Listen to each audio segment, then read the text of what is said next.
What news of the king and the queen of the land? The snow in the street and the wind on the door. We bring you the news of a maiden's hand. Minstrels and maids stand forth on the floor. What news of the child that is born this night? The snow in the street and the wind on the door. We bring you the news of a newborn light. Minstrels and maids stand forth on the floor. A Christmas Carol by Charles Dickens. On a raw, fog-choked Christmas Eve in London, Ebenezer Scrooge sat alone in his dimly lit counting house, keeping the coal box close beside him. In the adjoining tank of a room, his clerk, Bob Cratchit, hunched over ledgers, trying to warm his white fingers above a single candle, for the fire in his grate had dwindled to almost nothing. Scrooge grudged every lump of coal, and Bob knew better than to ask. When the working day ended, Bob timidly requested the whole of Christmas Day.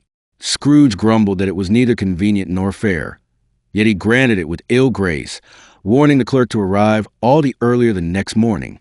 Then Scrooge dined alone in his usual gloomy tavern, read the newspapers, checked his bank book, and returned to the dark chambers that had once belonged to his partner, Jacob Marley, dead these 7 years to the very night. As he turned his key in the lock, the door knocker seemed for an instant to bear Marley's face, pale, rigid, with glassy eyes.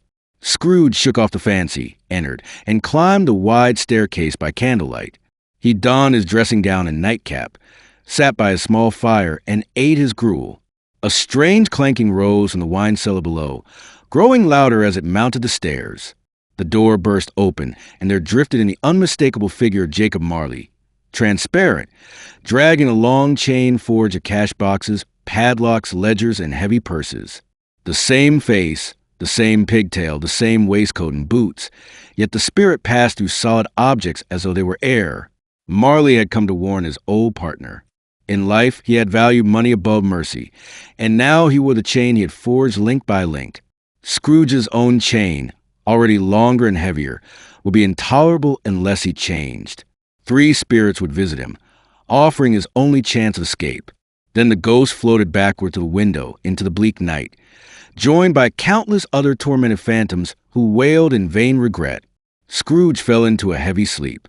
At the stroke of 1, his bed curtains were drawn aside by a small hand. Before him stood a being like a child yet ancient, with long white hair and a tunic of purest white. A bright, clear jet of light sprang from the crown of its head. This was the ghost of Christmas past. The spirit touched Scrooge's heart and carried him through the wall into the open country of his boyhood. They stood beside a lonely schoolhouse. Through the window, Scrooge saw a small boy sitting alone by a feeble fire, reading. It was himself, neglected at Christmas. Tears rose unbidden to his eyes. A little later, the same boy ran joyfully into the arms of his dear sister Fan, who had come to take him home for good. Scenes shifted. Scrooge watched himself as an apprentice in the bustling warehouse of old Fezziwig, a kindly merchant who, with a few pounds and clap of his hands, transformed the place into a hall of music, dancing, and abundance. Laughter, warmth, and goodwill overflowed, and the young Scrooge danced with bright-eyed Belle. Then came a sadder vision. The same Belle, older now, returning the ring and freedom to the man she had loved, because a golden idol had displaced her in his heart.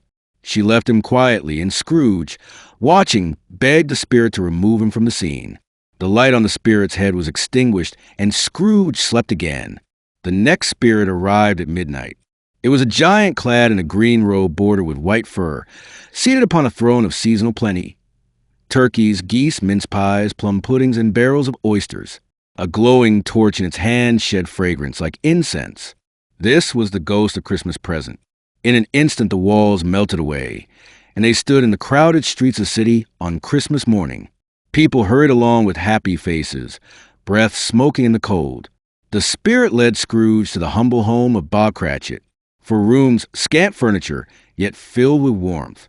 Mrs. Cratchit and the children prepared the modest feast, while Bob returned from church carrying Tiny Tim, their frail youngest, on his shoulder. The boy's limbs were supported by iron braces, and he leaned upon a little crutch, but his gentle eyes shone with love. The goose was small yet fragrant. The pudding steamed triumphantly. They drank to health and to the founder of the feast, though Mrs. Cratchit's toast to Mr. Scrooge was reluctant. Tiny Tim's faint voice closed the grace with, "God bless us, everyone." Scrooge asked whether Tiny Tim would live.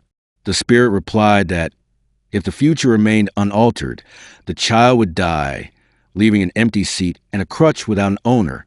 They traveled on, to miners' cottages, lighthouse keepers, sailors at sea, the homes of the sick and poor, everywhere finding hearts made glad by Christmas. Even in a bleak workhouse and a prison cell, people kept the day with what cheer they could. At last the spirit grew visibly older. From beneath his robe crept two wretched children, yellow, meager, ragged, scowling, ignorance and want. The spirit warned Scrooge to beware them both, and most of all the boy Ignorance, on whose brow was written doom, unless the writing be erased. The spirit vanished at the last stroke of 12. A third phantom glided toward him, shrouded in deep black, its face hidden, revealing only one outstretched hand. This was the ghost of Christmas yet to come. Without a word, it pointed onward. Scrooge followed through the city to the Exchange, where businessmen spoke with indifference of a certain rich man lately dead, whose funeral would be cheap unless someone paid for it.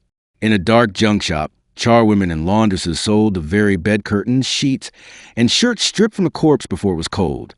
The spirit conveyed him to a bare room where, beneath a ragged sheet, lay the unwept body of that same man. No one mourned. Even the candle had been stolen. Scrooge shrank from the sight, understanding at last that the dead man was himself. They came at length to the Cratchit home, silent now with grief. Tiny Tim had died. The family sat together in sorrow, remembering their gentle boy. Scrooge fell to his knees before the silent spirit, promising with all his heart to change, to honor Christmas and live in the past, the present, and the future. The hood and robe collapsed into nothingness, becoming merely his own bedpost. He was in his own room on Christmas morning, sunlight streaming through the window, laughing and weeping at once. He ran to the window and called down to a boy in the street below. Learning that it was indeed still Christmas Day, he sent the lad running for the poulterer's prize turkey, the monster that was twice the size of Tiny Tim, and had it delivered anonymously to the Cratchits in Camden Town. Scrooge dressed in his best clothes and walked the streets, smiling at everyone, greeting strangers with Merry Christmas, patting children on the head.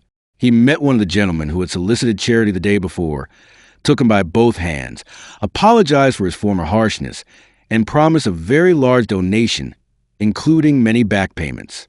He walked on until he reached his nephew Fred's house. After hesitating many times, he knocked. When Fred opened the door in astonishment, Scrooge begged to be admitted to dinner. The warmth of their welcome, the laughter, the games, and the music washed over him like sunlight. The following morning he arrived at the counting-house early and waited for Bob Cratchit, who crept in 18 minutes late, expecting the worst. Scrooge greeted him with a ferocious scowl, then suddenly clapped him on the back, declared he would raise his salary, help his struggling family, and ordered a fresh coal scuttle before another letter was copied. Scrooge kept his word, and more. He became a second father to Tiny Tim, who did not die. He was as good a friend, as good a master, and as good a man as the old city ever knew. Some laughed to see the alteration, but he let them laugh. His own heart laughed with them, and that was quite enough for him. It was always said of him that he knew how to keep Christmas well, if any man alive possessed the knowledge. May that be truly said of us, all of us. And so, as Tiny Tim observed, God bless us, everyone. It came upon the midnight clear, that glorious song of old, from angels bending near the earth to touch their harps of gold. Peace on the earth, goodwill to men, from heaven's all gracious King.